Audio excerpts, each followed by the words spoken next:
Assalamualaikum Assalamualaikum warahmatullahi warahmatullahi wabarakatuh. wabarakatuh. Kami akan mempresentasikan tentang sistem Sistem pendeteksi pendeteksi penyakit kucing penyakit kucing menggunakan menggunakan metode metode Fuzzy Fuji Mamdani. Mamdi. Dengan nama kelompok, nama saya Revalriansyah dari NIM 717030151126. Nama saya Fahri Nazir dengan NIM 1703030150288. Jenis sistem pakar. Metode yang digunakan yaitu metode Fuzzy Mamdani. Fuzzy Mamdani merupakan salah satu bagian dari Fuzzy Interface System yang berguna untuk menarikan kesimpulan atau suatu keputusan terbaik dalam permasalahan yang tidak pasti.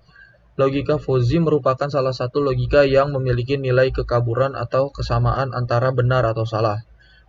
Logika Fuzzy sangat fleksibel, artinya mampu beradaptasi dengan perubahan-perubahan dan ketidakpastian, dapat mengaplikasikan pengalaman atau pengetahuan dari para pakar, dapat bekerja sama dengan teknik-teknik kendali secara konvensional.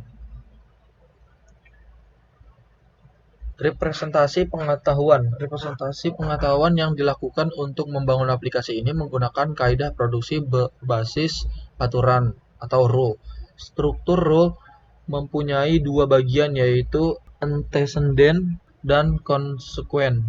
Konklusi yang dinyatakan pada bagian then dinyatakan benar jika bagian if pada sistem tersebut juga benar atau sesuai dengan aturan tertentu. Kaidah produksi pada sistem ini menggunakan dua penerusan, yaitu forward chaining untuk kaidah produksi penyakit dan backward chaining untuk kaidah produksi terapi penyakit.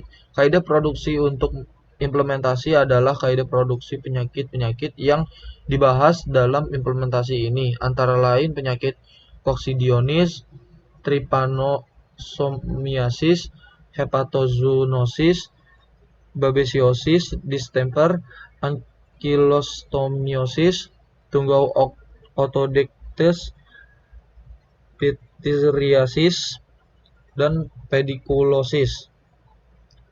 Selanjutnya akan dibacakan oleh Revaldi Liansyah.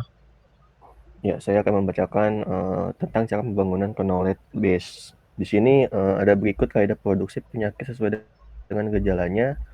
Uh, uh, di sini ada dua yang dimasukkan ke dalam presentasi kita. Yang pertama yaitu kaidah produksi penyakit koksidiosis. Di sini jika malas bergerak karena lemah badan dan anemik dan diare, maka penyakit disebut koksidiosis. Dan yang kedua di sini kaidah untuk penyakit hepatozoonosis. Jika malas bergerak karena badan lemah dan demam suhu tubuh lebih besar 40 derajat Celcius dan pucat, maka penyakitnya itu yaitu hepatozoonosis. Di sini ada sistem pelacakannya. Di sini ada pelacakan forward chaining dan pelacakan backward chaining. Pelacakan forward chaining di sini dimulai dari start kedua, yaitu malas bergerak, lemah badan. Kemudian di sini turun ada 3 cabang. Pertama yaitu ada demam, pucat. Maka di sini akan penyakitnya yaitu hepatozoonosis. Kedua di sini ada anemik, anoreksia, epifora. Di sini maka penyakitnya adalah trypanosomiasis. Kemudian di sini ada diare yaitu koksidiosis. Pelacakan backward chaining di sini dimulai dari start.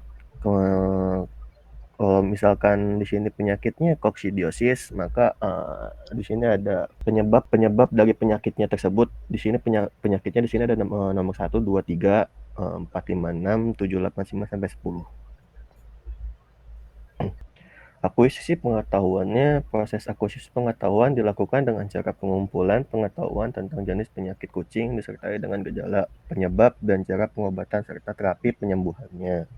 Pengetahuan yang harus diakuisisikan adalah gejala yang diderita. Ya, pembuatan interface untuk pengguna. Perancangan DAD di samping ini digunakan untuk menggambarkan hierarki proses yang ada dan aliran data antar proses dalam sistem ini. DAD level 0 mempresentasikan semua elemen sistem dengan sebuah proses tunggal dengan data input dan output yang ditunjukkan oleh anak panah yang masuk dan keluar secara berurutan.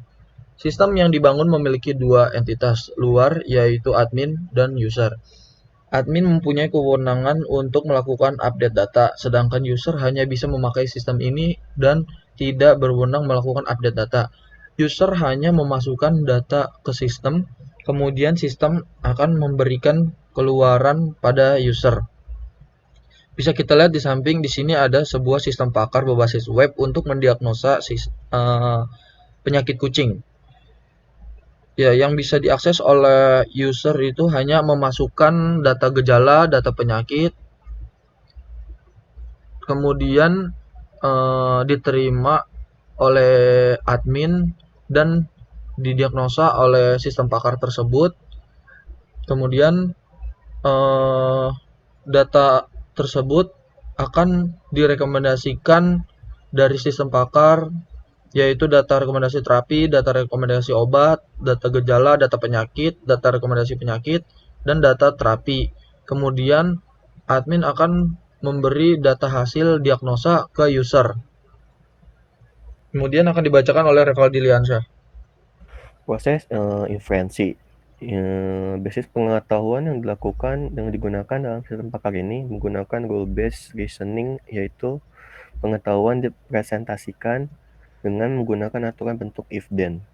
Terdapat dua pendekatan untuk pengetahuan inferensi dalam sistem pakar berbasis aturan, yaitu forward chaining, penalaran mulai dari fakta terlebih dahulu untuk menguji kebenaran hipotesis. Bacakan ke depan mencari fakta yang sesuai dengan kebagian if dari aturan if-then, dan backward chaining. Penalaran dimulai dari hipotesis terlebih dahulu, dan untuk menguji kebenaran hipotesis tersebut, harus dicari fakta-fakta yang ada. Pelacakan ke belakang mencari fakta yang sesuai dengan bagian if-and dan aturan if-and-then. Kedua, metode inferensi tersebut dipengaruhi oleh 3 macam penelusuran, yaitu depth first search, melakukan penelusuran kaidah secara mendalam dari simpul akar bergerak menurun ke tingkat dalam yang berurutan. Tingkat selanjutnya, base first search, bekerja berdasarkan kombinasi antara depth first search dan breadth first search, dengan mengambil kelebihan dari kedua metode tersebut. Ya, itu presentasi dari Masih kelompok kami. di kelompok Jika kami ada yang kurang dimengerti atau kurang kurang berkenan. berkenan, mohon dimaafkan. Sekian dari kelompok kami. Wassalamualaikum Wassalamualaikum warahmatullahi warahmatullahi wabarakatuh. wabarakatuh.